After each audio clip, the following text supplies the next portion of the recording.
ఈ ప్రభుత్వం వచ్చి 15 నెలలు అయింది. 2 లక్షల కోట్ల రూపాయలకు పైగా అప్పులు చేశారు.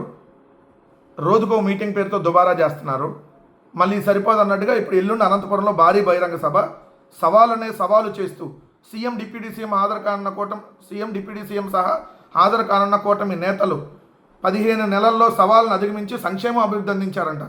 15 నెలల్లో సామాజిక పింఛన్లకు 45,000 కోట్లు, తల్లికి వందనానికి 10,000 కోట్లు, అన్నదాతకు 3,200 కోట్లు, 5 కోట్ల మందికి 25 లక్షల వరకు యూనివర్సల్ హెల్త్ పాలసీ, 15 నెలల్లో 10 లక్షల కోట్ల పెట్టుబడులకు ఒప్పందాలు మొన్న ఆల్రెడీ వచ్చేసి అని చెప్పారు కదా. 10 లక్షల కోట్లు వచ్చేసినాయి, ఉద్యోగాలు కూడా ఇచ్చేసామన్నారు. మళ్ళీ ఇప్పుడు ఒప్పందాలు అంటారు. ఇక్కడ చూడండి, 5 కోట్ల మందికి 25 లక్షల వరకు యూనివర్సల్ హెల్త్ పాలసీ అంట.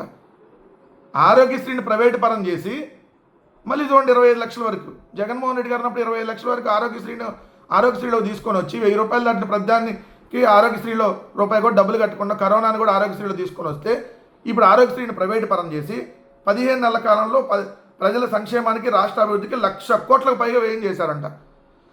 ఎక్కడ చేశారు? మీరు ఒక పెన్షన్లు కూడా ఇప్పుడు 4.5 లక్షల మందికి తీసేశారు. 1,00,000 మంది దివ్యాంగుల పెన్షన్లు తొలగించారు.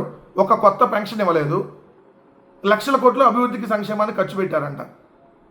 సవాళ్ళున్న సంక్షేమ అభివృద్ధిపై అడుగు వేశారంట. జగన్ 5 ఏళ్ల విధ్వంసంతో రాష్ట్రం అప్పుల కుప్పగా మారిందంట. జగన్మోహన్ రెడ్డి గారు 5 సంవత్సరాల్లో చేసిన అప్పు కేవలం 3,32,000 కోట్లు. మీరు 15 నెలల కాలంలో చేసిన అప్పు 2 లక్షల కోట్లు. ఎవడయ్యా విధ్వంసం చేసింది? జగన్మోహన్ రెడ్డి గారు గ్రామాన సచివాలయం, రైతు భరోసా కేంద్రం, హెల్త్ క్లినిక్, అనేక చోట్ల డిజిటల్ లైబ్రరీలు, నాడు నేట్లో భాగంగా 38,000 స్కూళ్ళను బాగు చేశాడు.